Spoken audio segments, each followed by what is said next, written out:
कुछ युवतियां हैं, कुछ महिलाएं, उनसे भी हम जानते हैं लड़कियों की भागीदारी कम होती जा रही है प्रेस क्लब में उम्मीदवार के तौर पर। क्यों आखिर?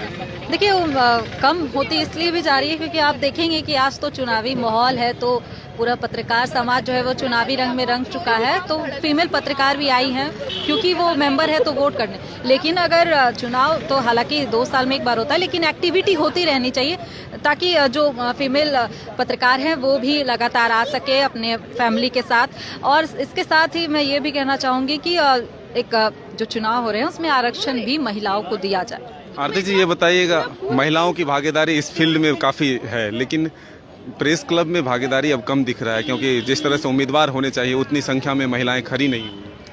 देखिए, पिछली बार जो 2 टेन्योर गुजरा उसमें कुछ महिलाएं आगे बढ़कर आई थी और मुझे लगता है कि बहुत कोशिश हुई थी कि कुछ पहल की जा सकेगी। लेकिन अगर महिलाओं की भागीदारी यहाँ पर बढ़ानी है तो मुझे लगता है कि सबसे ज़रूरी ये होगा कि एक माहौल इस तरह का तैयार किया जाए। और ये सिर्फ सिक्योरिटी की बात नहीं है, इस माहौल का मतलब ये भी है कि अगर महिलाएं यहाँ पर आती हैं तो सिर्फ एक 8 मार्च को आप एक शील्ड देकर फेलिसिएट करके आप ये सिर्फ ये नहीं कह सकते कि आप उनको सम्मानित कर दिए और ये दिन आपका हो गया।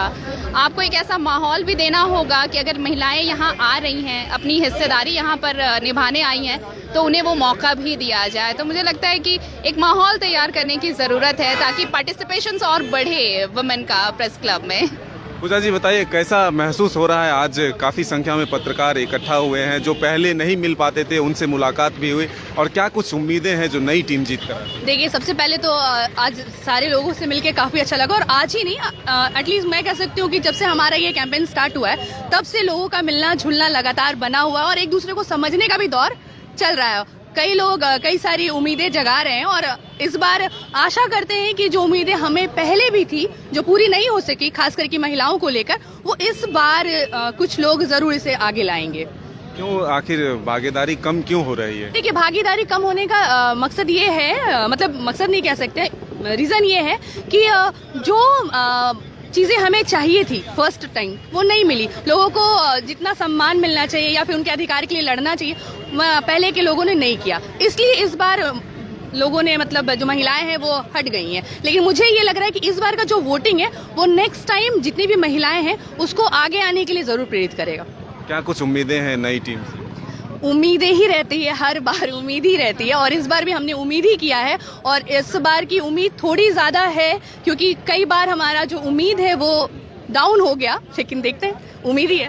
बिल्कुल, देखते हैं इस बार जो टीम आती है जीतकर वो क्या कुछ कर पाती है, लेकिन उम्मीदों के भरोसे। और देख सकते हैं उत्सव का माहौल, चारों तरफ सिर्फ पत्रकार ही पत्रकार नज़र आ रहे हैं। तो आज हम कह सकते हैं कि काफ़ी दिनों बाद यह नज़ारा प्रेस क्लब में देखने को मिला है और 800 से अधिक जो है वो वोटर्स हैं। लंबी कतार लगी हुई है वोटिंग के लिए और जो लोग हैं, पुराने लोग हैं, जो नए पत्रकार हैं, वो तमाम लोग यहाँ पर मौजूद हैं, अपने भाग्य को आजमा रहे हैं उम्मीदवार के तौर पर। कई 50 के लगभग जो उम्मीदवार हैं, सबों की धड़कनें तेज़ है। परिणाम जब आएगा तो एक ही अध्यक्ष होंगे, उपाध्यक्ष होंगे, तो अब ये परिणाम बताएगा कि आखिर किसके भाग्य में जीत होती है। लेकिन मेहनत काफ़ी किया है लोगों ने। तमाम जो उम्मीदवार हैं वो अभी भी लोगों को कन्विंस करने में जुटे हुए हैं। अपने सहयोगी विकास के साथ मदन सिंह, न्यूज़ बायस्कोप, रांची।